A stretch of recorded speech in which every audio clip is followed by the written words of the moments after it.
शुक्लां भरधरं विष्णुं शशिवर्णं चतुर्भुजं प्रसन्नवदनं ध्यायेत् सर्वविघ्नोपशान्तये। ॐ सहना भवतु सहनौ भुनक्तु सह वीर्यं करभावहै तेजस्विनावधीतमस्तु मा विद्विषावहै। ॐ शान्तिः शान्तिः शान्तिः। अगजानन पद्मार्कं गजाननमहर्निशम् अनेकदन्तं भक्तानाम् एकदन्तमुपास्महे। श्रीमहागणपतये नमः। गुरवे सर्वलोकानां विषजे भवरोगिणां निधये सर्वविद्यानां श्रीदक्षिणामूर्तये नमः। अस्मद्गुरुचरणारविन्दाभ्यां नमः। वसुदेवसुतं देवं कंसचाणूरमर्दनं देवकी परमानन्दं कृष्णं वन्दे जगद्गुरुं। ज्ञानानन्दमयं देवं निर्मलस्फटिकाकृतिम् आधारं सर्वविद्यानां श्रीहयग्रीवमुपास्महे। श्रीहयग्रीवमूर्तये नमः। सरस्वती नमस्तुभ्यं वरदे कामरूपिणि विद्यारम्भं करिष्यामि सिद्धिर्भवतु मे सदा। श्रीमहासरस्वत्यै नमः। उमाकोमलहस्ताब्जसम्भावितललाटकं हिरण्यकुण्डलं वन्दे कुमारं पुष्करस्वजं। வெற்றிவேல் முருகனுக்கு ஹரஹரோஹரா. லோகவீரியம் மகாபூஜ்யம் சர்வரக்ஷாகரம் விபும் பார்வதி ஹிருதயானந்தம் சாஸ்தாரம் பிரணமாம்யகம். சுவாமியே சரணமையப்பா. वागर्ताविव सम्पृक्तौ वागर्त प्रतिपत्तये जगतः पितरौ वन्दे पार्वती परमेश्वरौ। श्रीपार्वती परमेश्वराभ्यां नमः। कोमलं कूजयन् वेणुं श्यामलोऽयं कुमारकः वेदवेद्यं परब्रह्म तस्मै श्रीगुरवे नमः। अस्मद्गुरुचरणारविन्दाभ्यां नमः। श्रीकृष्ण गोविन्द हरे मुरारे श्रीनाथ नारायण वासुदेव। श्रीकृष्ण गोविन्द हरे मुरारे श्रीनाथ नारायण वासुदेव। श्रीकृष्ण गोविन्द हरे मुरारे श्रीनाथ नारायण वासुदेव। पीताम्बरं करविराजितचक्रशङ्खकौमोदकी सरसिजं करुणासमुद्रं राधासहायम् अतिसुन्दरमन्दहासं वातालयेशम् अनिशं हृदि भावयामि। कृष्णो रक्षतु मां चराचरगुरुः कृष्णं नमस्ये सदा। कृष्णेनैव सुरक्षितोऽहमसकृते कृष्णाय दत्तं मनः। कृष्णादेव समुद्भवो मम विभो कृष्णस्य दासोऽस्म्यहं। कृष्णे भक्तिरचञ्चलास्तु भगवन् हे कृष्ण तुभ्यं नमः। श्रीगुरुवायूरप्पा शरणं नम्राणां सन्निधत्ते सततमपि पुरस्तैरणभ्यर्थितानपि अर्थान् कामानजस्रं वितरति परमानन्दसान्द्रां गतिं च। इत्थं निःशेषलभ्यो निरवधिकफलः पारिजातो हरे त्वं क्षुद्रं तं शक्रवाटी ध्रुवमभिलषति व्यर्थमर्त्यव्रजोऽयं। श्रीगुरुवायूरप्पा शरणं श्रीभट्टपादम् अनिशं हृदि भावयामि। वंशीविभूषितकरात् नवनीरदाभात् पीताम्बरात् अरुणबिम्बफलादरोष्टात् पूर्णेन्दुसुन्दरमुखात् अरविन्दनेत्रात् कृष्णात् परं किमपि तत्त्वमहं न जाने। കൈരണ്ടും കൂപ്പി ഞാൻ വീണ്ടുമീറക്കുന്നു നീരജലോചന നിന്നോടായി. ഏതീനു മഞ്ഞനെ കുമ്പിടേണ്ട തോറു രീതിയിൽ നീ എന്നെ പാലിക്കന്നായി. കൃഷ്ണ ഹരേ ജയ കൃഷ്ണ ഹരേ ജയ കൃഷ്ണ ഹരേ ജയ കൃഷ്ണ ഹരേ. Good morning, everyone.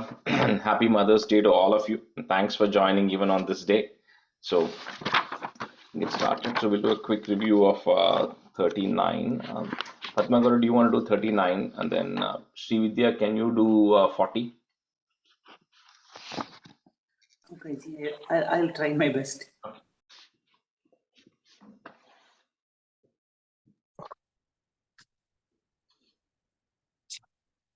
భవంతమయమద్వహన్ యదుకులోద్వహో నిస్సరన్ దదర్శ గగనోచ్చల జలభరాం కలిందాత్మజాం అహో సలిల సంచయ పునరైంద్రజాలోదితో జలౌఘ ఇవ తక్షణాత్ ప్రపదమే యథా మాయయౌ ప్రసుప్త పశుపాలికాం నిభృత మారుదద్బాలికాం అపావృత కవాటికాం పశుపవాటికామావిశన్న భవంతమయమర్పరన్ ప్రసవతల్పకే తత్పదాత్ వహన్ కపట కన్యకాం స్వపురమాగతో వేగతః తతస్త్వదనుజార వక్షపిత నిద్రవేగద్రవద్ భటోత్కర నివేదిత ప్రసవ వార్తయై వార్తిమాన్ విముక్త చికురోత్కరస్త్వరిత మాపతన్ భోజరాట్ అతుష్టదావదుష్టవాన్ భగిని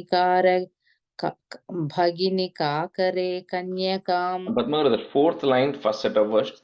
Atushta iva drishtavan.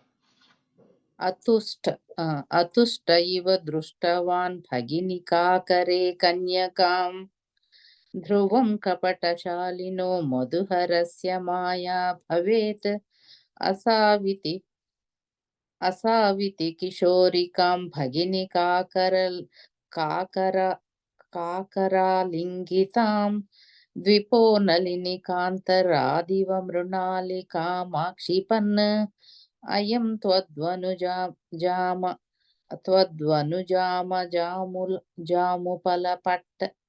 జాముపల పట్టకేపిష్టవాన్. Yeah, I think that might be the last line if you want to say it again. Ayam tvadanujamajam upalapattake pishtavan. జాముపల. ఓకే. అయం త్వదనుజామజాముపల పట్టకే పిష్టవాన్ తథో భవదుపాసకో ఝటితి మృత్యుపాశాదివ ప్రముచ్య తరసైవ సా సమధిరూఢ రూపాంతరా అధస్థల మజగ్ముషి వికసదష్ట బాహుస్ఫురన్ మహాయుధ మహో గతా కిల విహాయ సాదిద్యుతే నృశంసతర కంస తే కిము మాయా వినిష్పిష్టయా బభూవ భవదంతః క్వచన చింత్యతాం తే హితం ఇతి త్వదనుజా విభో ఖలముదీర్య తం జగ్ముషి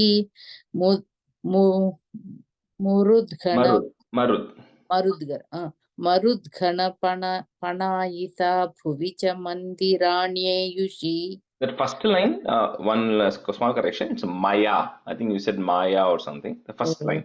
Tekimu Maya. Kamsa tekimu Maya. Okay. Vinispishtaya. ప్రగే పునరగాత్మజ వచన మీరిత బభూజ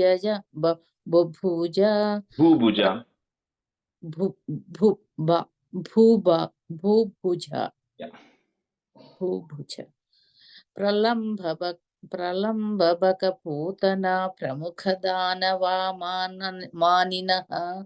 భవన్నిధన కామ్యయా జగతి బభ్రుముర్నిర్భయాః కుమారక విమారకాః కిమివ దుష్కరం నిష్కృపైః తతః పశుపమందిరే త్వయి ముకుంద నంద ప్రియా ప్రసూతి శయనే శయే రుదతి కించిదంచత్పదే విభుద్య వనితాజనైః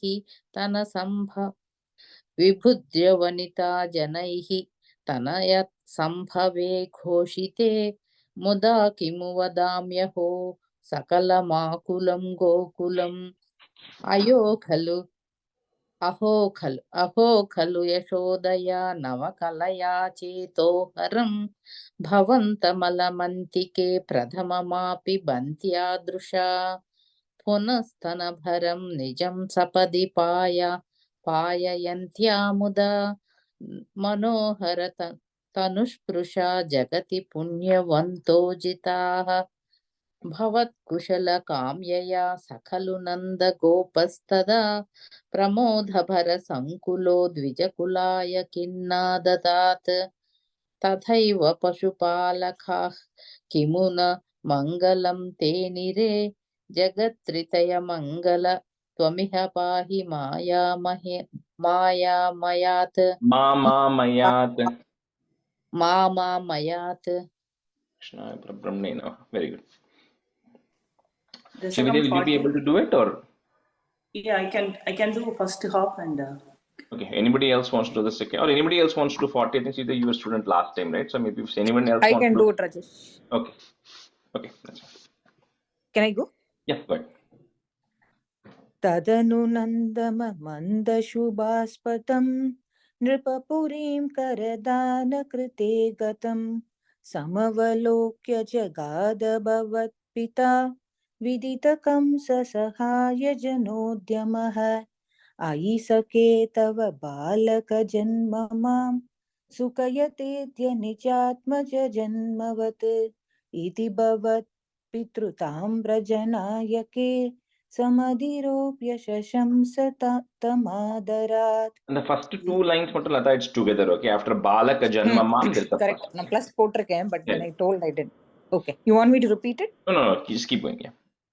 इह च सन्त्यनिमित्तशतानि ते कटकसीम्नि ततो लघुगम्यताम् इति च तद्वचसा व्रजनायकोपवदपाय बियादृतमाययौ अवसरे खलु तत्र च काञ्चन व्रजपदे मधुराकृतिरङ्गना तरलषट्पदलालितकुन्तला कपटपोतकते निकटं गता.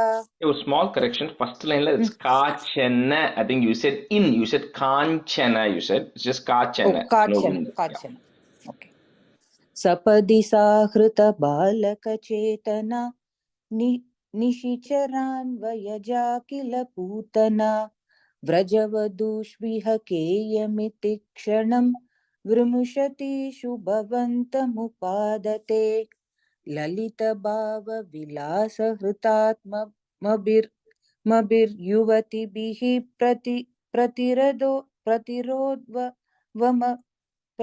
Can you repeat that? Yeah. And see, that is the Yuvati Bihi becomes a if, right? So, Yuvati bif Lalita Bhava Vilasa Hritatma Bhir Yuvati Bif Pratirodhuma Parita. Lalita Bhava Vilasa Hritatmabhiryuvati Pratirodhmam. I think the Yuvati Bif, you're taking it as a middle. You are kind of coming down. But it's the Hritatma Bhir is the middle of that line, right? So, Lalita Bhava Vilasa Hritatma Bhir, right? Yuvati Bif Pratirodhuma Parita. Okay. Lalita Bhava Vilasa Hritatmabhiryuvati Pratirodhmuma Parita. स्तनमसौ भवनान्तनिषेदुषि प्रददुषि भवते कपटात्मने समधिरुह्य ददङ्कमशङ्कितस्त्वमत बालक. The same thing. The Shankitas is the middle. शङ्कितस्त्वमत बालकलोपनरोषितः महदिवाम्रफलं कुचमण्डलं प्रतिचुषुषित दुर्विषदूषितम् असुभिरेव समं दयति त्वयि स्तनमसौ स्तनितोपमनिस्वना निरपदद्भयदायि निजं वपुः प्रतिगता प्रविसार्य भुजावुभौ भयदघोषण भीषण विग्रह श्रवण दर्शन मोहित वल्लवे व्रजपदे तदुरस्थलकेलनं ननुभवन्तमगृह्णत गोपिकाः भुवनमङ्गलनामभिरेवते युवतिभिर्बहुधा कृतरक्षणः त्वमयि वातनिकेतनात् तमाम् अगदयन् कुरु तावक सेवकम्. श्री कृष्णाय परब्रह्मणे नमः. Very good. Okay, so let's continue with 44. So let me just see here. So Vasanta Garu, you can be a student in the first half, and Shanti, you can be a student. Okay. Okay, so the 44th Dasakam, I think we left it after stanza 7. We did stanza 7, so we'll continue from stanza 8. जेष्यति बहुतरदैत्यान् नेष्यति निजबन्धुलोकममलपदं श्रोष्यति सुविमलकीर्तिरस्येति भवत्. Did we do this 8 or did we not? I thought I remember. We did 8. We did 8, right? Okay, that's what I remember telling the correction. Okay, so let's do it from 9. अमुनैव सर्वदुर्गं तरितास्त कृतास्तमत्र तिष्ठध्वं हरिरेवेत्यनभिलपन् इत्यादि त्वामवर्णयत् स मुनिः. So like this is, so Garga Muni is continuing talking about the greatness of Krishna, right? So he's saying that, hey, look, even in the past, when demons have had problems, when the Asuras have had problems with the Devas, they always used to have Vishnu on their side. Similarly, in this right now, anybody who is going to have this boy Krishna on their side is extremely fortunate, because they are never going to be defeated by anybody external or internal demons. So whether you're battling external or internal demons, you're going to be protected, because whoever is having Krishna on their side, that is how blessed this boy is. So in net he's saying is, Nandagopa, you are very, very blessed, because he says pretty much it is as if Narayana has come, right? So he literally doesn't just confirm saying that Hari Evetya. He just does not say that this Hari himself. Short of saying that, he's saying it's almost like Hari himself, Narayana himself has taken birth for you. So that is how blessed you are. So he says, you please take care of this boy, and then he will, help you overcome all the obstacles that you are actually having, or you will have in the future. This boy will help you overcome. Amunaiva sarva durgam taritasta, kritastam atra tishtadvam harirevetya. You can say that word together up to the end. Harirevetyana bhilapan. So that's in and a ni there. You first put a in, bhilapan, ityadi tvamavarnayat sa munihi. So that in and ni, put a in first, and the next word becomes a e. Amunhaiva sarvadurgham taritastha कृतास्तमत्र तिष्ठध्वं हरिरेवेत्यनभिलपन् इत्यादि त्वामवर्णयत् स मुनिः. अमुनैव सर्वदुर्गं तरितास्त कृतास्तमत्र तिष्ठध्वं हरिरेवेत्यनभिलपन् इत्यादि त्वामवर्णयत् स मुनिः. अमुनैव सर्वदुर्गं तरितास्त कृतास्तमत्र तिष्ठध्वं हरिरेवेत्यनभिलपन् इत्यादि त्वामवर्णयत् स मुनिः. अमुनैव सर्वदुर्गं तरितास्तकृतास्तमत्र तिष्ठत्वं हरिरेवेद्यनबिलबन् इत्यादि त्वामवर्णयत् स मुनिः. Shanti, in the first line after taritasta there is a comma, okay? Okay. अमुनैव सर्वदुर्गं तरितास्तकृतास्तमत्र तिष्ठत्वं हरिरेवेद्यनबिलबन् इत्यादि त्वामवर्णयन् स्वमुनिः. That's a 10. गर्घेत निर्गतेऽस्मिन् नन्दित नन्दादि नन्द्यमानस्त्वं मद्गदमुद्गद करुणो निर्गमय श्रीमरुत्पुराधीश.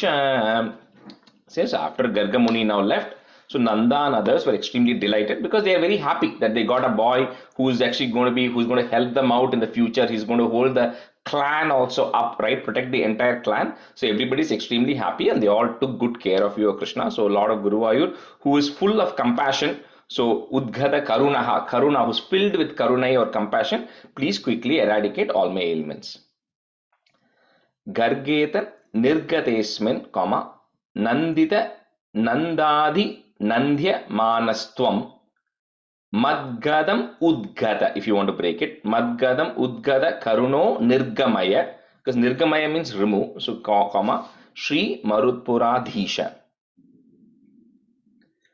Gargheta Nirgatesmin Nandita Nandadi Nandhyamanastwam Madgadam Udgada Karuno Nirgamaya Shri Marutpuradhisha.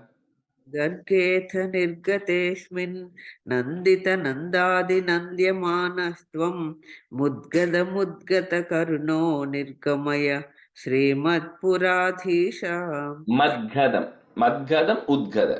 गदमुद्गत गर्गेऽथ निर्गतेऽस्मिन् नन्दितनन्दादिनन्द्यमानस्त्वं मुद्गदमुद्गतकरुणो Madgada. मद्गदमुद्गतकरुणो निर्गमय श्रीमत्पुराधीश गर्गेद निर्गतेऽस्मिन् नन्दित नन्दादिनन्द्यमानस्त्वं मद्गदमुद्गतकरुणो निर्गमय श्रीमरुत्पुराधीशः.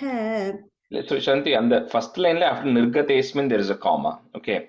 A second line after Nirgamaya is the pause. Okay. गर्गेद निर्गतेऽस्मिन् नन्दित नन्दादिनन्द्यमानस्त्वं मद्गदमुद्गतकरुणो निर्गमय श्रीमरुत्पुराधीशः. And Dishaha Ilianga. Do you have a Dishaha? Disha. Okay, sorry. Disha. Shri Krishna Parabrahmane Namaha. Completes 44. So we'll go on to 46. So 46, like I was telling in the message, like a Mother's Day special today. So this is Vishwarupa Pradarshana Varnana. So revelation of the cosmic form of the world of Krishna to Yashoda, right? So stanza 1. Ayi deva pura kila tvahi swayamuttanashahe stanandhaye parijrumbhanato vyapavrite vadane vishwamachashtavallavi. So one day, this was probably Krishna was, he had started walking kind of age, right? So because in the previous chapter, it talks about how he was crawling and everything, and then he starts to walk. So somewhere I would assume probably around the 2-year mark, right? Around that time, but he's able to run around, but not quite, because in the next chapter, he turns 3 and all that stuff. So he's kind of somewhere in the 2-year mark, right? So Krishna, so Yashoda, puts Krishna on her lap, and then Yashoda is giving Krishna milk. So at that time, Yashoda is looking at this beautiful face of Krishna. She's also feeling extremely happy. And so the 2 times Krishna actually shows Yashoda everything. The first time happens just in the first stanza, where as if when Krishna is drinking the milk, he takes a very brief yawn, right? When he takes a yawn and he opens his mouth for a very fraction of a second when the baby is taking a yawn.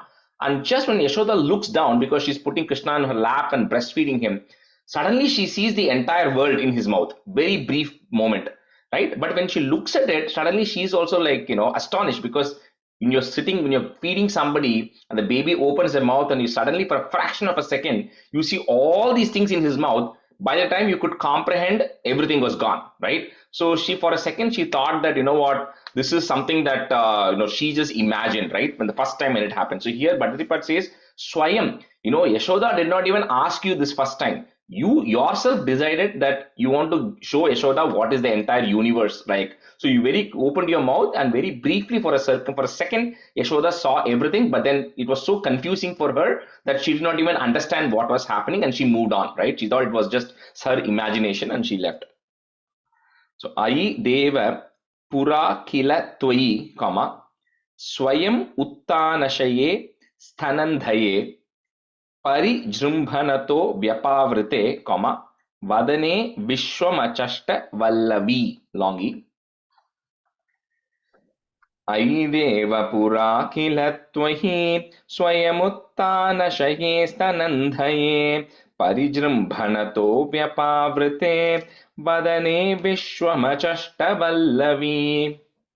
Aideva Pura Kilatvayi Swayamuttanashaye Stanandhaye Parijrumbhanato Vyapavrite Vadane Vishwamachashta Aideva Pura Kilatvayi Swayamuttanashaye Stanandhaye Parijrumbhanato Vyapavrite Vadane Vishwamachashta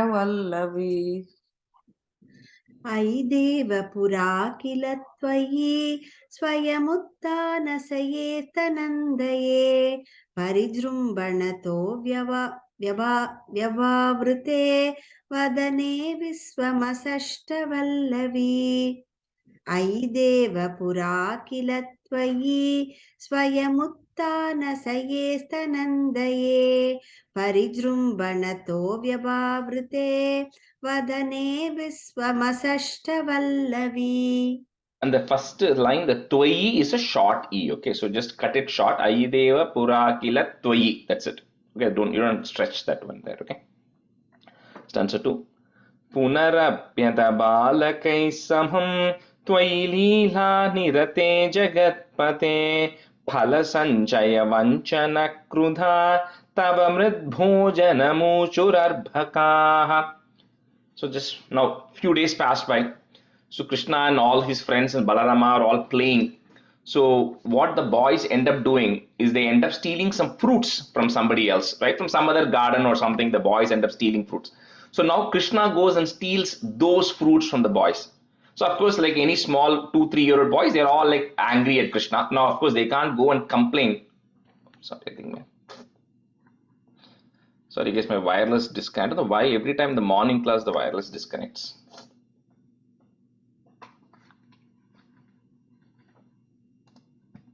Trouble in Wi-Fi. Yeah, I know. It's like every time the morning class, my Wi-Fi, I don't know why it always happens in the morning. Anyway, I'm back now, but Your Wi-Fi is still waking up on a Sunday morning. I know it's not ready to wake up early on Sunday mornings. I don't know why. Anyway, I have my Cisco open here in case it disconnects. Anyway, so the boys had stolen some fruits from somewhere else. So Krishna ends up going and stealing those fruits now from the boys. Now, of course, when such a thing happens, it's very hard to go complain saying Krishna is stealing fruits, because then Yashoda will ask, where did you find the fruits from? Then the boys will have to say, we also stole fruits. So they just go complain saying Krishna is not troubling us or something. And Yashoda ignores it, because we all, people who have had boys will remember at the 2-3 age, the boys are very hard to deal with, right? So people always used to come and complain, and Yashoda also says, yeah, that's okay, she ignores. So now this boys decide, you know what, that's not the way to get, we have to really get Krishna in trouble today. So they say just complaining that he's troubling is not going to make sense. So they go and tell Krishna, Yashoda, that your son Krishna is eating mud. We are seeing that he's actually putting all the sands and the raw, mud and dirt, everything into his mouth. So you really have to come and control him. So that's the complaint they go and lodge with Yashoda. Punarapyata balakaihi, put is balakai samam, comma, twayi leela nirate jagatpate phala sanchaya vanchana krudha, comma, tava mrid bhojanam uchur arbakaha. 4 words, but you can say it together. I'm just breaking for convenience. Bhojanam uchur arbakaha. Punarapyata balakai samham twayi leela nirate jagatpate phala sanchaya vanchana krudha tava mridbhojanamuchurarbhakaha.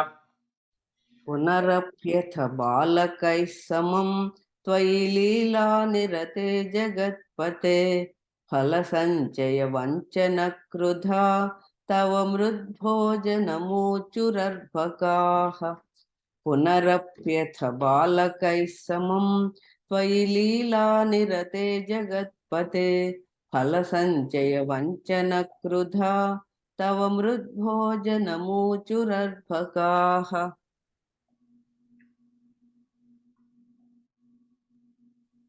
पुनरप्यदबालकै समं त्वयि लीला निरते जगत्पते फलसञ्जय वञ्जनकृता तव मृद्भोजनमूचुरर्भकाः. Sorry, in third line la vanchana krudha, second dha. Krudha. Yeah. पुनरप्यदबालकै समं त्वयि लीला निरते जगत्पते फलसञ्जय वञ्जनकृदा तव मृद्भोजनमूचुरर्भकाः. Stanza 3. Aite pralayavadhau vibho क्षितितो यादि समस्तभक्षिणः मृदुपाशनतो रुजा भवेत् इति भीता जननी चुकोपसा. So of course now when all the boys come and complain, these things always build up, right? The first time somebody comes and complains, you ignore. Second time somebody comes and complains, you get a little angry. Now when this thing keeps on repeating, everything starts piling up. Now Yashoda is getting really angry, saying there's too many complaints coming from this about this Krishna boy, and he's beginning to eat mud and sand and dirt and all these things. So she now decides to go and take care of it. Decides to go and yell at him or scream at him and give him some punishments. So here Bhattacharya is saying, so Krishna, when the pralayam happens, when the world dissolves, right, all the 14 worlds are going into you, which includes all the worlds. It includes the ocean, it includes the forest, the mountains, all of these things. So at that time, your mother Yashoda is not complaining, and now she's worried that you are eating little dust.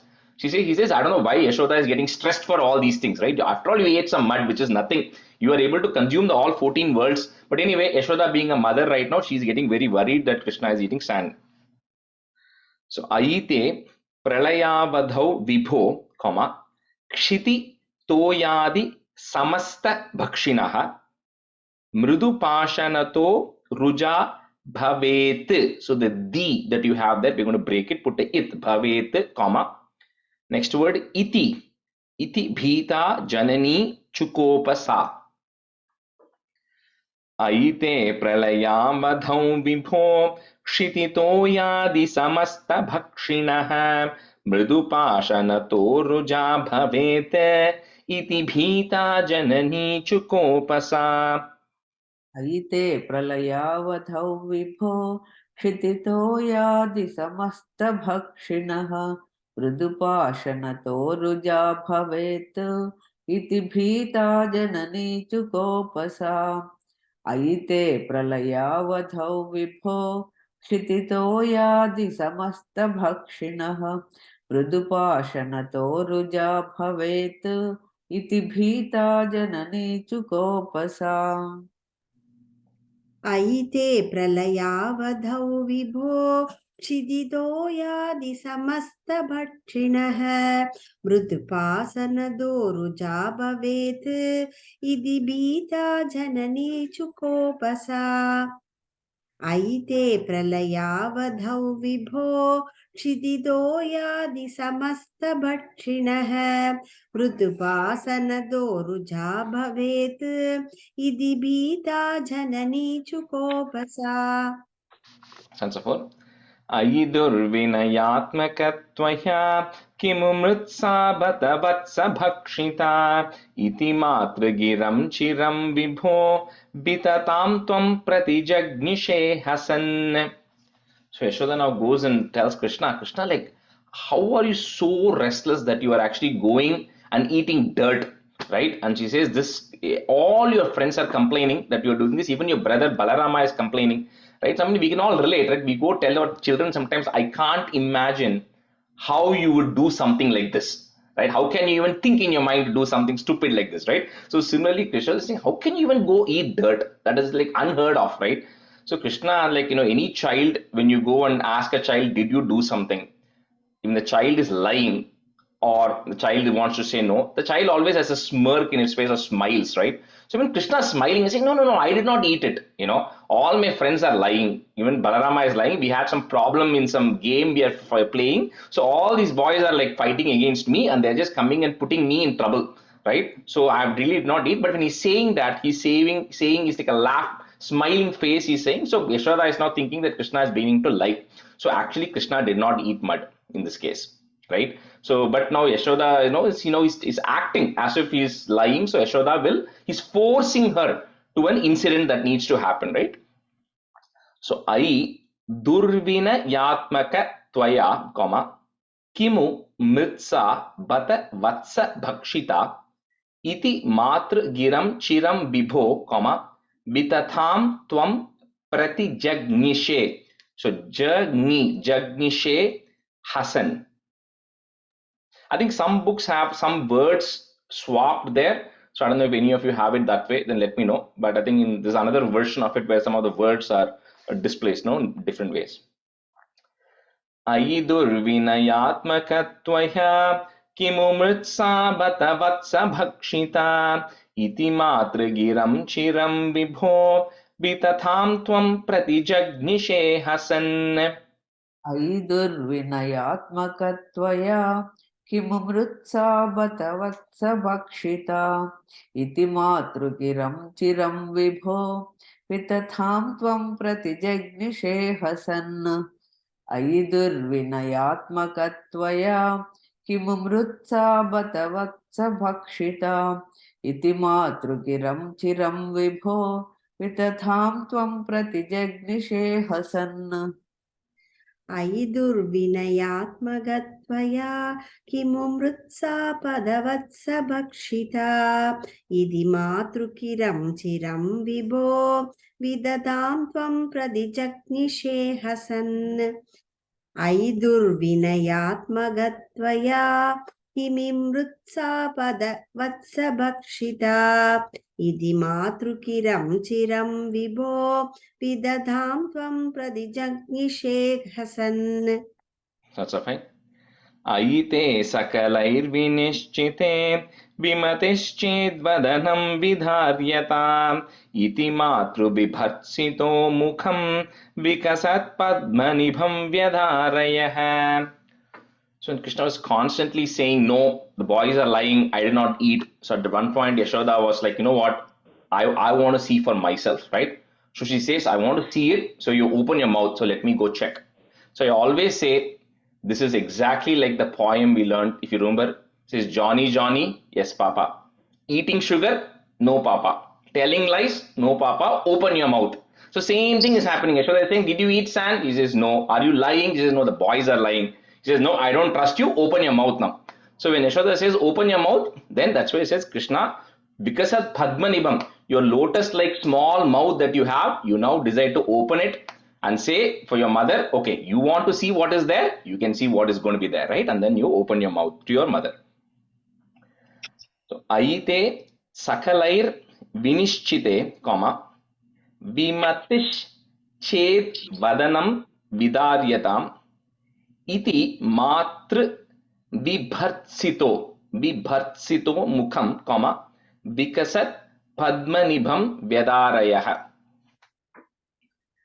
Ayite sakalairvinishchite vimatischedvadanam vidharyata iti matru bibhatsito mukham vikasat padmanibham vyadharayah. Aite sakalairvinishchite vimatischedvadanam vidaryatam iti matru vibharsito mukham vikasat padmanibham vyadarayah. Aite sakalairvinishchite vimatischedvadanam vidaryatam iti matru vibharsito mukham vikasat padmanibham vyadarayah. Ayite sakalairvinishchite vimadischetvadanam vidharyadam iti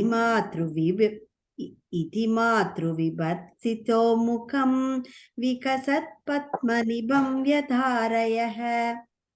Ayite sakalairvinishchite vimadischetvadanam vidharyatam iti matru vibhatsito mukham vikasat padmanibham vyadharayah. Stanza 6. Apimrillavadarshanotsukham jananim tam bahutarpayanniva prithivim nikhilam na kevalam bhuvananyapyakilanyadidrishah.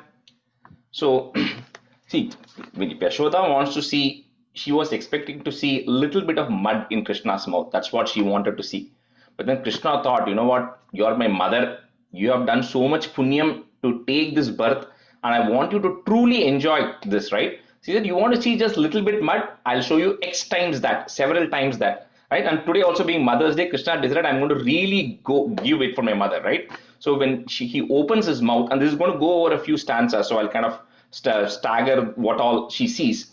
But the part summarizes by saying when she sees, she's just not seeing Prithivim Nikhilam Nakelam. She's not just seeing the earth or the Nikhilam, or the what do you call, the entire earth, but she's seeing the entire universe. She's actually seeing inside the mouth.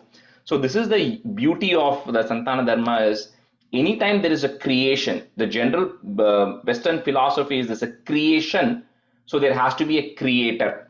So then what do you call, the natural thing is to say the creator has to be outside the creation, because that's when the creator can do the creation, right? But I think in Hinduism, it's different. It says the creator is inside the creation, and the creation is also inside the creator. That's what Krishna is going to show. So everything that has been created is being shown inside the creator, and you're also going to see that creator, Krishna, is also going to be inside the creation, right? So that is the mix that he's going to show of that infinity possibility. But anyway, right now it says not just it says akhilam, not just a mere earth, but you're showing the entire universe to your mother, because you really want to please her today. So, and that's what Yashoda is beginning to see. Api mrillava darshanotsukham, jananim tam bahu tarpayanniva prithivim nikhilam na kevalam, bhuvananyapyakilanya. So this one is a bhuvanani api akilani, three different words, but you have to say the whole word together. Bhuvananyapyakilanya didrishaha. Apimrallavadarshanotsukam jananim tam bahutarpayanniva prithivim nikhilam na kevalam bhuvananyapyakilanya didrishaha. Apimrullavadarshanotsukam jananim tam bahutarpayanniva prithivim nikhilam na kevalam bhuvananyapyakilanya didrishaha. Apimrullavadarshanotsukam jananim tam bahutarpayanniva prithivim nikhilam na kevalam bhuvananyapyakilanya didrishaha. अभिमृल्लवदर्शनोत्सुकां जननीं तां बहुदर्पयन्निव पृथिवीं निखिलां न केवलं भुवनान्यप्यखिलान्यदीदृशः अभिमृल्लवदर्शनोत्सुकां जननीं तां बहुदर्पयन्निव पृथिवीं निखिलां न केवलं भुवनान्यप्यखिलान्यदीदृशः. Stanza 7. Kuhachidvanamambudeh kvachite kvachidabhram kuhachidrasatalam manujadanujaah kvachit suraha dadrishe kim na tadatvadhanane. So now she's beginning to see inside Krishna's mouth. She's everything that can move in this universe. She's seeing everything which is fixed, like the trees and the mountains and everything which is immovable entities or non-moving entities. She sees all of that. She sees all the planets in the outer space. She's able to see it in all the directions. So she's seeing all the mountains, all the islands, all the oceans, everything that is there. She's also seeing the Panchabhutas. She's seeing the fire, the water, air, space. She's able to visualize all of that as well. Sometimes Kuhachit Vanam Ambudi. Sometimes she's seeing the upper worlds, the upper 7 worlds. Sometimes she's seeing Kuhachidra Rasatalam. She's seeing the bottom worlds. Sometimes she's seeing. And then we also saw that how during the time of creation, these what you call the equilibrium that was there, and the sense, that mind and all of it are forming, right? So she's also beginning to see how the creation actually happened. So she's kind of like she's going back and seeing all the way how creation was happening and how all these things are formed, and all of this is happening in a very fraction of a second, right? But she's beginning to pretty much see everything that is there. So anything which is the gross manifestation in the universe, anything which you can see, she's able to see. All the subtle manifestations in the universe also she's able to visualize and imagine what is actually happening. So she's seeing all of this in your mouth, O Krishna. So Bhattaripat just very simply asks, Dadrishe kim na tadatvarani, what is it that she did not see? She pretty much saw everything that was there to see or to imagine or to perceive, right? So she was able to see everything in your mouth. So kuhachid Vanam ambudihi, put a ich sound, ambudih kvachite, comma. Kvachidabhram kuhachidra satalam. So kuhachid rasatalam, but it becomes kuhachidra satalam. Manuja dhanujaha, put a ich, dhanujah. Kvachit suraha, put a visarga there and put a comma. Kvachit suraha. So she's seeing humans, she's seeing Dhanuja, she's seeing the asuras, she's seeing Sura, she's seeing the gods, right? Suraha, comma. Dadrishe kim na tada tvadanane. Kuhachid vanamambudeh kvachite, kvachidabhram kuhachidrasatalam, manuja dhanujah kvachit suraha, dadrishe kim na tada tvadanane. कुहचिद्वनमम्बुदिः क्वचित् क्वचिदभ्रं कुहचिद्रसातलं मनुजादनुजाः क्वचित् सुराः तदृशे किं न तदा त्वदानने कुहचिद्वनमम्बुदिः क्वचित् क्वचिदभ्रं कुहचिद्रसातलं मनुजादनुजाः क्वचित् सुराः तदृशे किं न तदा त्वदानने गुहचिद्वनम् अम्बुदिः क्वचिदभ्रं गुहचिद्रसादलं मनुजा तनुजाः क्वचित् सुराः तदृशे किं न तदा त्वदानने गुहचिद्वनम् अम्बुदिः क्वचिदम्रं गुहचिद्रसादलं मनुजा तनुजा क्वचित् सुराः तदृशे किं न तदा त्वदानने. Sunset 8. Kalashambhudishayinam punaha paravaikunthapadadivasinam swapurascha nijarbhakatmakam katidhatvam nadadarsha samukhe. She says, not only did you show her everything which is inside this Brahmandam, which is all the 14 worlds and everything that is there, but there's also, like, and we'll see some of this later on when we talk about creation, there's also a portion which is beyond the Brahmandam, which nobody can see. And only Brahma got a chance to see that when he was actually doing his tapas on the first day, when Brahma comes and then he's about to start creation, he gets a glimpse of what is Vaikuntham like. So he says, now Yashoda is also getting that glimpse of what the Vaikuntham is. So in that, she sees you lying on this Adishesha, dark blue in complexion, like the color of the rain-bearing clouds. You're dressed in yellow, that's your dress you're wearing, and your face is looking very charming and smiling. You're having 8 hands, and in the 8 hands, you're having all these, Chanku, Chakram, all of those things you're there. You're wearing the Kaustubam jewel, you have the Srivatsa mark. You have Lakshmi sitting on Lakshmi's lap. You are lying down, or she's on your feet, pressing your feet, and then you also have Narada and all these sages around, and that is the glimpse Yashoda actually gets of how you are the Paramatma in Vaikuntham. And the moment she sees that, immediately the next image she sees is the image of you as a small child in front of her too, in your mouth. Right? So that is always, and that's a subtle thing that happens. It not only happens here, it's going to happen later, I think in the 51st chapter as well. And that is to indicate to the person seeing that the person who you just saw in Vaikuntham is the same me who is now come in front of you right now. Right? So he shows that entire form of you in Vaikuntham, and then immediately she shows, Krishna, you show yourself. Yashoda sees you in front of you. So in Bhadrapad says again, Katida Twam. Now, how many different ways did you show yourself to your mother? Right? You showed you in your baby form, you showed in your original form as Narayana, you showed all your creations which are also you. So you showed you in multiple forms, and your mother just wanted to see some sand in your mouth, right? And that is the multiplier that you gave. You showed her everything that is there to see.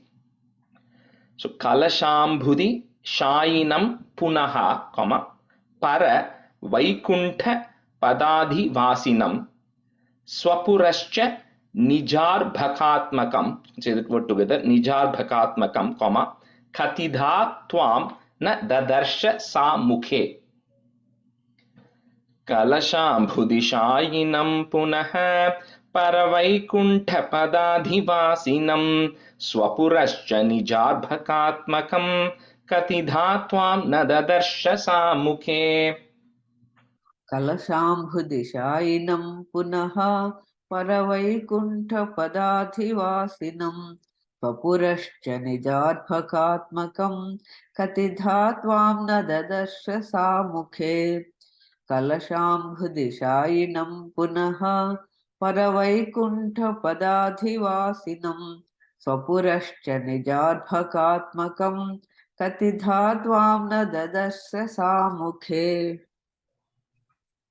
कलसाम्बुदिसायिनं पुनः परवैकुण्ठपदादिवासिनं स्वपुरश्च निजार्भकात्मकं कदिधा त्वां न ददर्श सामुखे कलसाम्बुदिसायिनं पुनः परवैकुण्ठपदादिवासिनं स्वपुरश्च निजार्भकात्मकं कथिता त्वां न ददर्श सामुखे.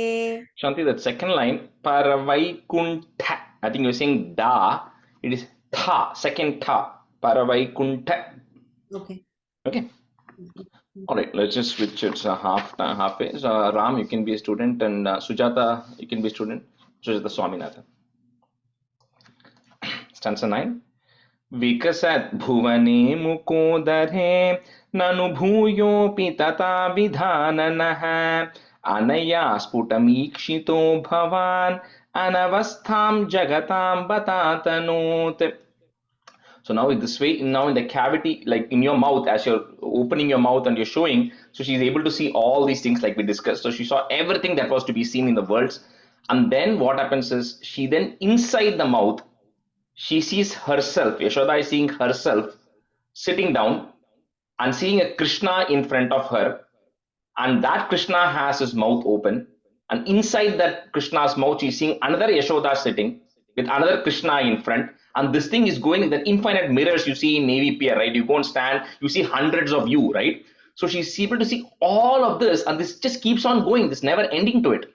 So, then she's just really getting confused as how is it even possible, right? Like, you're okay, seeing something in somebody's mouth is okay. That's itself is, she's amazed. And now she's seeing herself, she's seeing the same Krishna, she's seeing the same image repeating, showing that Krishna, there's no, you are like, Butterfly saying you are like infinite, right? There's no end to it. It just keeps on going and there's no beginning, there is no end. And, she's not able to even understand what is she actually seeing because the same thing is repeating right now, right? So vikasat bhuvane mukodare, comma, nanu bhuyopi tata vidhananah anaya sphutam ikshito bhavan, put a in there, comma. Next word starts with the a, anavastham jagatam batatanot. विकसद् भुवने मुखोदरे ननु भूयोऽपि तथा विधाननः अनया स्फुटमीक्षितो भवान् अनवस्थां जगतां बतातनोत्. विकसद्भुवने मुखोदरे ननु भूयोऽपि तथा विधाननः अनया स्फुटमीक्षितो भवान् अनवस्थां जगतां बतातनोत्. विकसद्भुवने मुखोदरे ननु भूयोऽपि तथा विधाननः अनया स्फुटमीक्षितो भवान् अनवस्थां जगतां बतातनोत्. विकसद्भुवने मुखोदरे ननु भूयोऽपि तदा विधाननः अनया स्फुटमीक्षितो भवान् अनवस्थां जगदां बधातनोत्. विकसद्भुवने मुखोदरे ननु भूयोऽपि तदा विधाननः अनया स्फुटमीक्षितो भवान् अनवस्थां जगतां बधातनोत्. Certain. धृततद्वदीयं तदा क्षणं जननीं तां प्रणयेन मोहयन् स्तनमम्बदिशेत्युपासजन् भगवन्नद्भुतबालपाहि माम्. So when Yashoda is looking at this, right, and all of this again happens only for a very fraction of a second, because it just says that kshanam, that's just an instant, all of this she's seeing, right? And when she sees this, now Yashoda is beginning to wonder. First of all, she was a little fearful, right? And she's thinking, is this a dream, or is this some Maya that has happened? Or she begins to think, is it my own intelligence? Like I have suddenly become like some super smart person that I'm able to see all this. Or she says, is something wrong with my child? Or is my child some mystic child that he's actually able to show me all this? So she's evaluating all that. And she then thinks, you know what, I'm not dreaming, right? Because I can see, I'm able to see it, which means I'm not dreaming. And I can feel myself. So she says, I'm not dreaming for sure. And then she says, if this is the gods have suddenly decided to bless me. She says, who am I for the gods to bless me with this? I am just an ordinary cowherd woman, right, who has not done anything. This is what Yashoda is thinking, right? I'm just an ordinary cowherd woman. Why will I get the benefit of seeing all these things which nobody can ever see? So she says, even that is also not possible. It doesn't make logic to me, right? And of course, she's being her child. She doesn't want to blame the child. She doesn't think her child is that great. She says, it cannot be my child even. So I think it's all just Maya, right? So she's thinking about this, and for a very, very fraction of a second, she realizes the absolute truth, which that she is not who she is. Nandagopa is not Nandagopa. This is not Krishna. She realizes that how everybody is one. So that supreme truth she realizes for a very brief second. So that's what in Bhagavatam it says that she gets that knowledge which all the jnanis try to get of what that Advaitam is. She gets that knowledge for a very brief second. But the moment she gets that knowledge, Krishna immediately calls mother out and says, I want to drink your milk. And the moment he says that, everything is lost, right? Whatever she saw, she doesn't remember. Whatever she experienced, she forgets. She doesn't remember all this Advaitam, nothing. It is for her, she's just a mother. A 2-year-old baby is asking to be fed, and she has to give milk. So everything immediately comes back to reality, and she doesn't remember anything that happens, right? So this is when in Bhagavatam, Parikshit goes and asks Shukra Brahman is that you are right. All these sages, they do so much tapas. People try to understand how this universe exists, where all these things are. Nobody has an idea. Nobody can see it. How is it that Yashoda, who is just an ordinary cowherd woman, how is she getting to see the entire thing? How is it possible? So that's when Sukabrahman goes and talks about what I said last time about the Drona and Dhruva, about how the penance they all did and how Brahma blessed them. All that story, Sukabrahman tells Parikshit saying it's not like she is not an ordinary cowherd woman. She's actually done a lot of penance and she's gone through this, and this is a blessing she has got. Of course, in this birth, she doesn't realize that. Right? In this birth, Krishna's role in this birth is to treat her like an ordinary mother, and he's going to be an ordinary child. So while all these things are going to happen, she immediately comes back to reality and she's focused on taking care of her child. So dhrita tadvadiyam tadakshanam, jananim tam pranayena mohayan stanam ambha dishetyupasajan, bhagavan nadbhuta bala pahima. So with you, Bhakti says, oh Lord, who is Adbhuta Bhalam, you are a wonderful child. Please protect me and eradicate all the ailments I have. Dhrita tadvadhiyam tadakshanam jananim tam pranayena mohayan stanamamba dishetyupasajan bhagavan nadbhuta bala pahimam. धृततत्त्वधियं तदाक्षणं जननीं तां प्रणयेन मोहयन् स्तनमम्ब दिशेत्युपासजन् भगवन्नद्भुतबालपाहि माम्. धृततत्त्वधियं तदाक्षणं जननीं तां प्रणयेन मोहयन् स्तनमम्ब दिशेत्युपासजन् भगवन्नद्भुत बालपाहि माम्.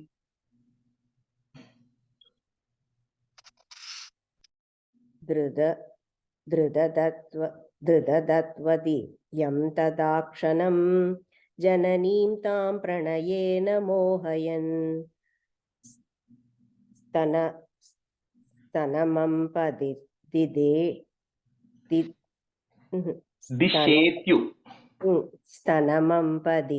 दिशेत्युपासजन् भगवन्नद्भुतबालपाहि माम्. धृतदत्वदियं तदाक्षणं जननीं तां प्रणयेन मोहयन् स्तनमं दिशेत्युभासजन् भगवन्नद्भुतपाल पाहि माम्.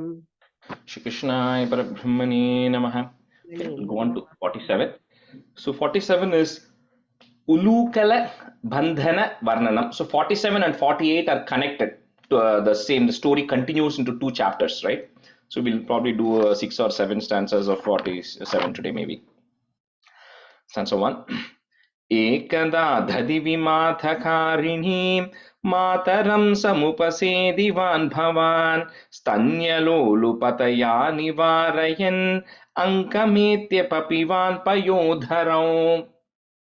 So of course Nanda Gopal, they are all cow herds, like we've been discussing. So their primary business is getting milk from the cows, converting it to butter, yogurt, curd and everything, and then selling it. That's their primary business. So one day what happened, Nanda Gopal is kind of the king, right? They are the head of that community. So one day a lot of those maid servants and all did not come, or they were all busy doing other things. So Yashoda decided that she herself is going to go and churn the butter. So she's going there and Ram எனக்கு ஒரு echo கேக்குறது உங்க I don't know why. Yeah. So she decides to go. She's churning the butter or churning, getting milk to butter. She's doing. So at the time, and Bhagavatam discuss about how she's, well dressed and everything because she's the head and everything, but she's getting very tired because she's non-stop churning this, right? And she's getting tired. So at that time, Krishna comes running, and of course Krishna comes and then he asks his mother, "I want to drink milk right now." Right? And but Yashoda is so busy, she's just continuing to churn it. So Krishna then, like any boy would do, he holds on to the churning rod. He prevents his mother from churning because he wants to really drink milk.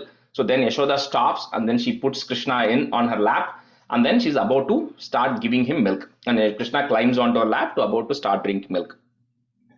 So ekada dhadi vimatha karineem, mataram samupasedivan bhavan stanya lolupataya nivarayan. So there's in two nas coming there. We first put the in there, nivarayan, ankametya papivan payodharo. Ekada dhadi vimathakarinhim mataram samupasedivan bhavan stanya lolupataya nivarayan ankametya papivan payodharo. एकदा दधिविमाथकारिणीं मातरं समुपसेदिवान् भवान् स्तन्यलोलुपतया निवारयन् अङ्कमेत्यपपिवान् पयोधरौ. एकदा दधिविमाथकारिणीं मातरं समुपसेदिवान् भवान् स्तन्यलोलुपतया निवारयन् अङ्कमेत्यपपिवान् पयोधरौ. एकदा ततिविमातकारिणीं मातरं समुपसेदिवान् भवान् स्तन्यलोलुपदया निवारयन् अङ्गमेत्य पपिवान् भयोदरौ. एकदा ततिविमातकारिणीं मातरं समुपसेदिवान् भवान् स्तन्यलोलुपदया निवारयन् अङ्गमेद्य पपिवान् भयोदरौ. अर्धपीतकुचकुड्मले त्वहि स्निग्धहासमधुराननाम्भुजे दुग्धमीशदहने परिश्रुतं धर्तुमाशु जननी जगामते. So Krishna, so when you started drinking the milk, of course you were extremely happy.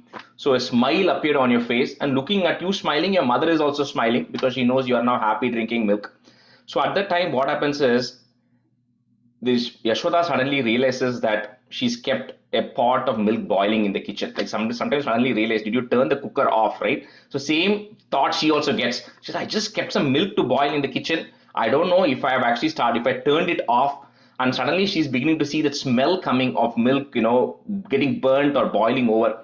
So she's very worried. And then Bhattipat says, Krishna, you are just Ardha Pita. You are not even halfway. You are almost just coming to halfway of drinking your milk. You are not fully finished. Yashoda decides to keep you down and go take care of the milk. Right? So because now that's natural, because she sees that the milk is going to be boiling over, it is going to burn. So she realizes the child is still drinking, but I'm going to keep the child for a few minutes, nothing is going to happen. So she puts you down and she rushes to the kitchen to take care of the milk that is boiling over there. Ardha Pita Kucha Kudmale Twai, Snigdha Hasa Madhurananambuje Dugdamisha Dahane Parisrutam, Dhartumashu Janani Jagamate. Ardhapitakuchakudmale twahi snigdhahasa madhurananambuje dugdamisha dahane parisrutam dhartumashu janani jagamate.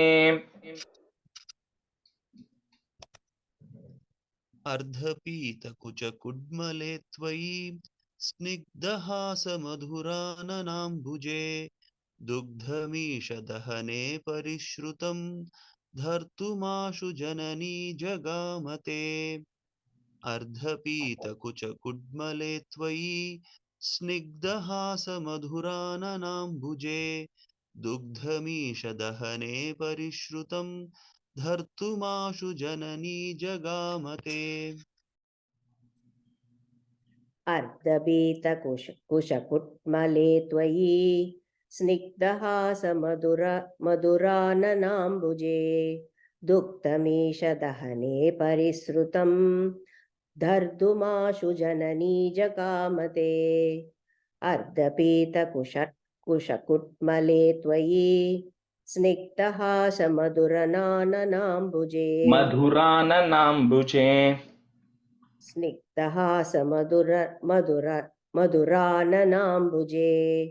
दुग्धमीशदहने परिसृतं दर्दुमाशु जननी जगामते. Sansatri. Samipītarasa sangata krodha bhara paribhuta cetasa mantadandamupagrihy patitam hanta deva dhadi bhajanam tvaya. So any child, even if a child is drinking from the mother's breast or the child is drinking from the bottle, right when they're finished drinking, if you try pulling the bottle out, the child is going to get irritated, right? So same thing is happening with Krishna also. He's just half drunk, Ardha Pita. When Yashoda decides that, okay, you wait for a few minutes, puts him down and decides to go.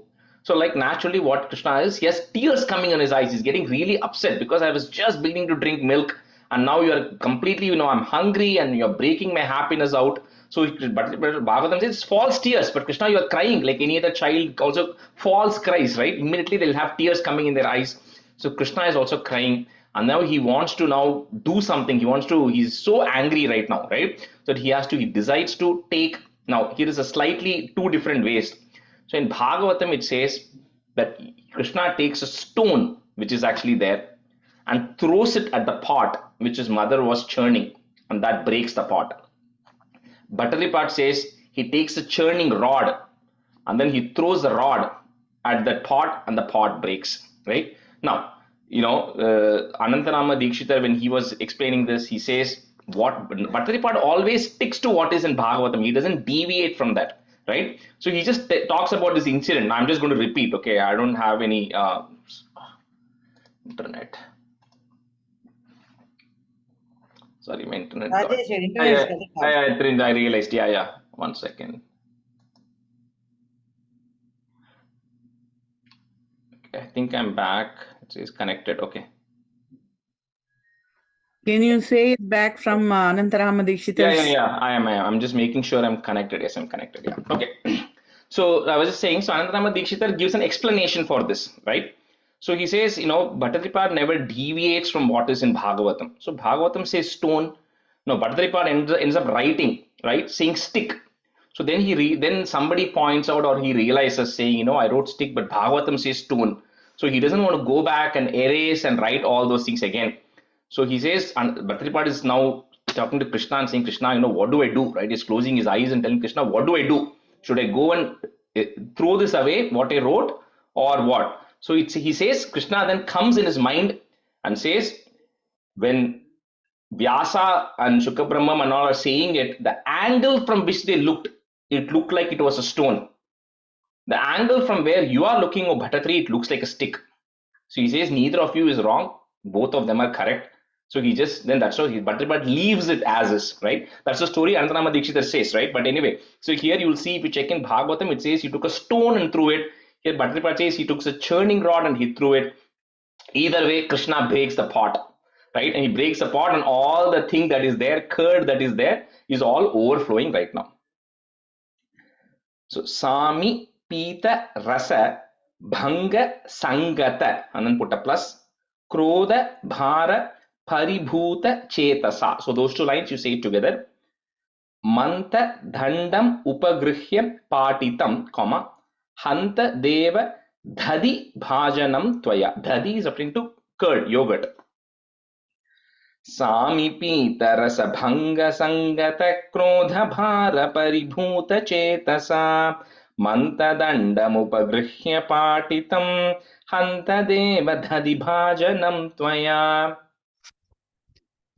सामीपीतरसभङ्गसङ्गतक्रोधभारपरिभूतचेतसा मन्थदण्डमुपगृह्य पाटितं हन्त देवदधिभाजनं त्वया.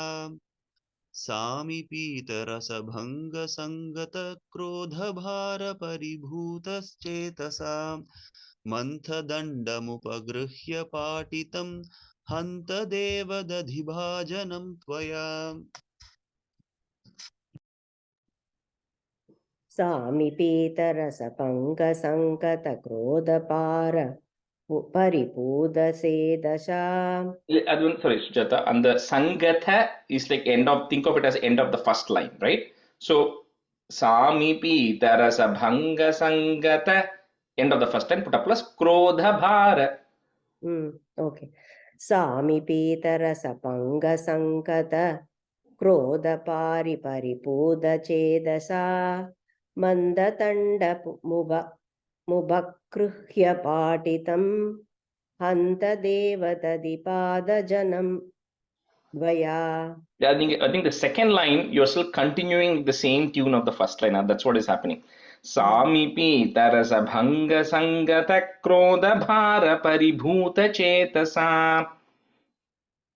Samipitarasapankasangkada Krodapara Paripuda Chedasa Mandatanda Mubakruhya Patitam. Illa.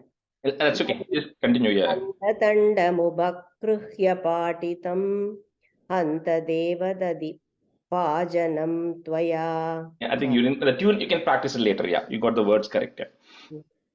Stanza 4. Uchchaladhvanitamuchchakaiस्तथा सन्निशम्य जननी समादृता त्वद्यशो विसरवद्ददर्शसा सद्य एव दधि विस्तृतं क्षितौ. So when Yashoda hears this loud cracking noise, so one end she's taking care of the milk which is boiling over, on the other side, she's left Krishna, suddenly she sees this loud cracking noise, so she comes running there. When she comes running there, she sees that the pot is broken and all the curd has spilled on the floor, and she sees Krishna is not there. So naturally she realizes, okay, if Krishna is not there, pot is broken, and I heard the noise, Krishna broke the pot, right? Natural. So here Bhattripat says, just like how your fame spreads all over the universe, Tvadyasho Visara, just like how your fame spreads all over the universe, the curd that you broke also spread all over the floor. For Yashoda to see all the hard work she has put in is all completely gone now. So Uchchalat Dhvanitam Uchchakais Tada, comma, San Nishamya Janani Samadruta Twadya Sho Visara Vad Dadarsha. So two das there, Vad Dadarsha Sa, comma, Sadya Eva Dhadi Bistratam Kshitau.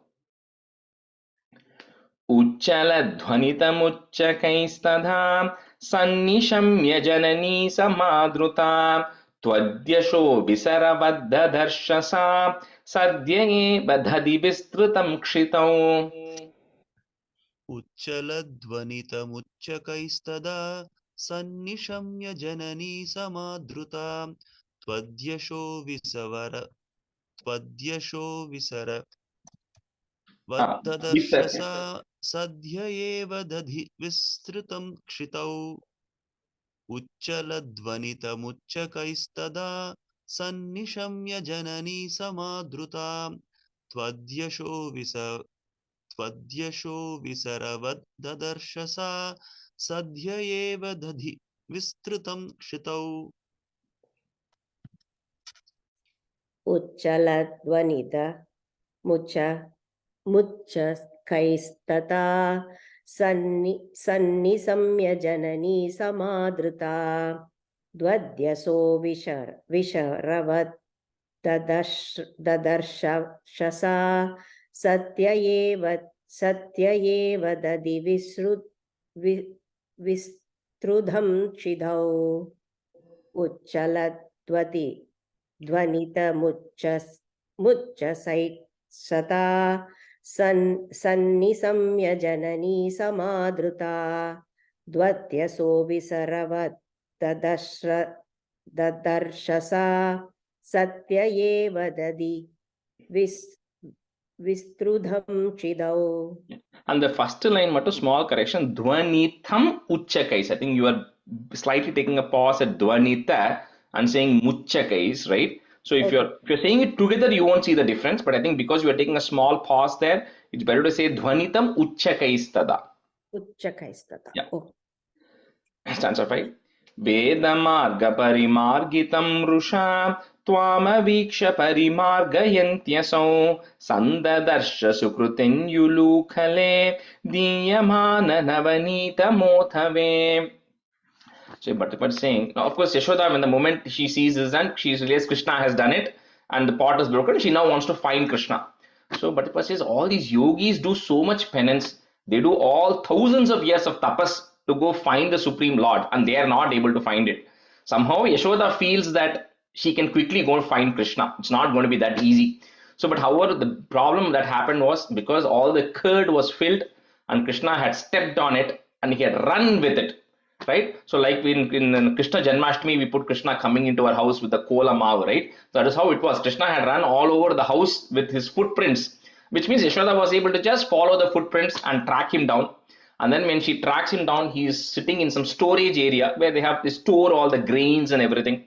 He's sitting on the storage area. There's a mortar which is for grinding, the grinding stone, 2 grinding stones kept on top of each other. So he's sitting on this mortar, and then he was distributing milk and butter and ghee, whatever was there in storage, to some of the othave, to the cats which were around the house. Krishna was also eating and he was also distributing all of this to the cats around. So that's how Yashoda is able to track Krishna down as to where he is right now.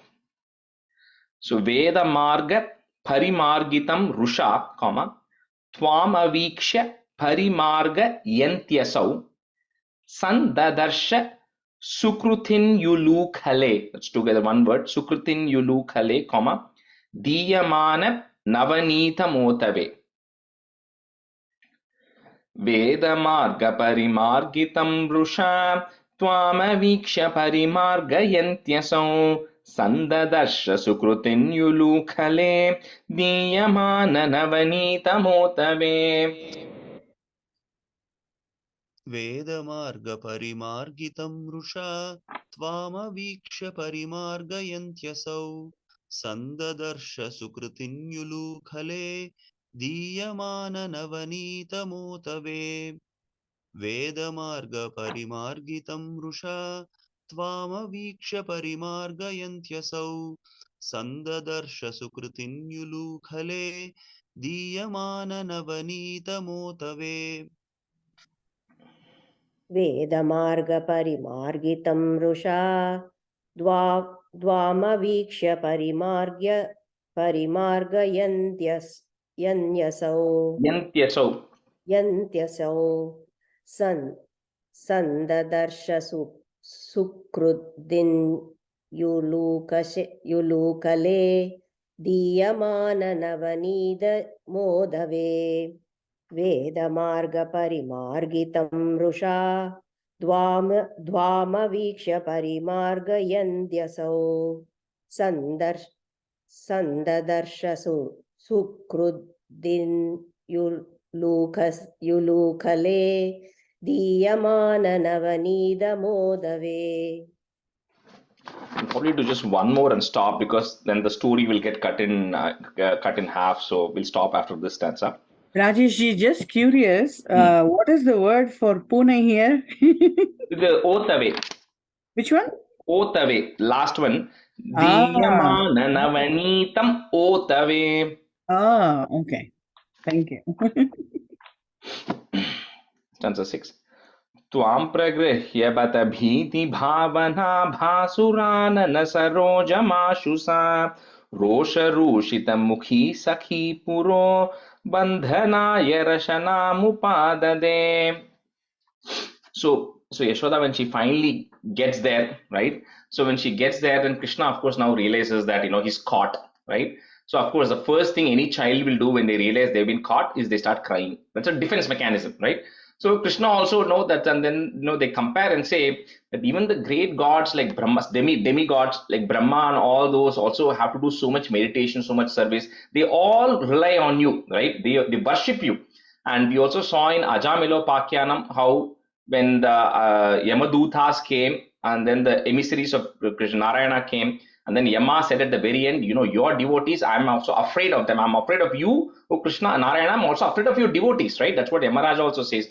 So when all of them are so, respectful of you, or fearful of you, then Yashoda somehow feels that she has better, she is not afraid of you at all, and she's coming with a stick, and you realizing that you want to give that pleasure to Yashoda, you act as if you're super scared.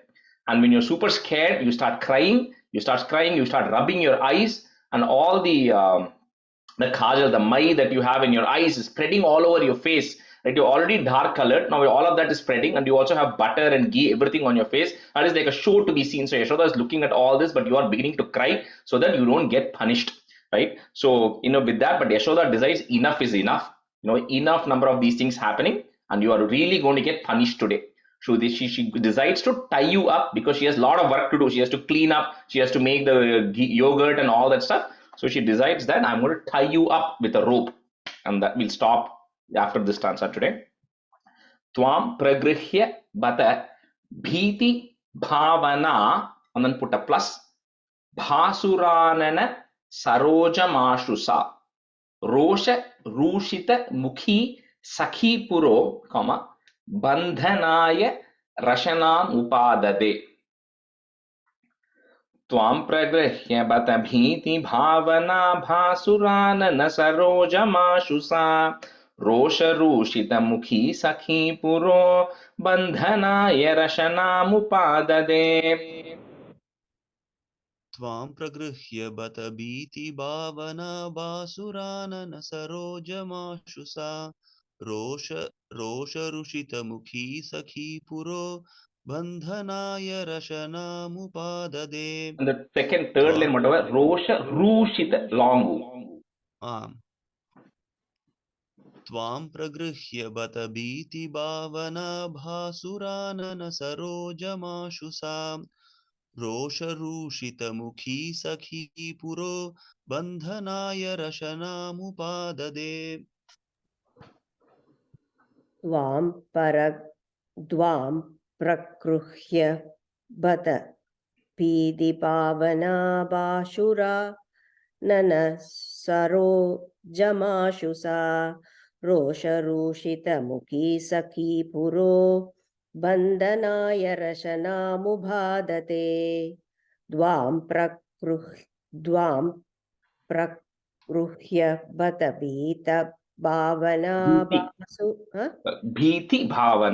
भीति भावना भासुरानन सरोजमाशु सा रोषरूषितमुखी सखी पुरो बन्धनाय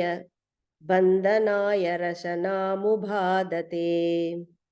Shri Krishnaya Parabrahmane Namah. So you won't get to tie Krishna today. That's going to only happen in the next class. So सान्द्रानन्दावबोधात्मकमनुपमितं कालदेशावधिभ्यां निर्मुक्तं नित्यमुक्तं निगमशतसहस्रेण निर्भास्यमानम् अस्पष्टं दृष्टमात्रे पुनरुरुपुरुषार्थात्मकं ब्रह्मतत्त्वं तत्तावद्भाति साक्षात् गुरुपवनपुरे हन्त भाग्यं जनानाम् कायेन वाचा मनसेन्द्रियैर्वा बुद्ध्यात्मना वा प्रकृते स्वभावात् करोमि यद्यत् सकलं परस्मै नारायणायेति समर्पयामि.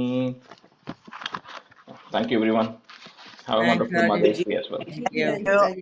Happy Mother's Day all. Happy Mother's Day to all. Happy Mother's Day. Bye everyone. Bye. Thank you.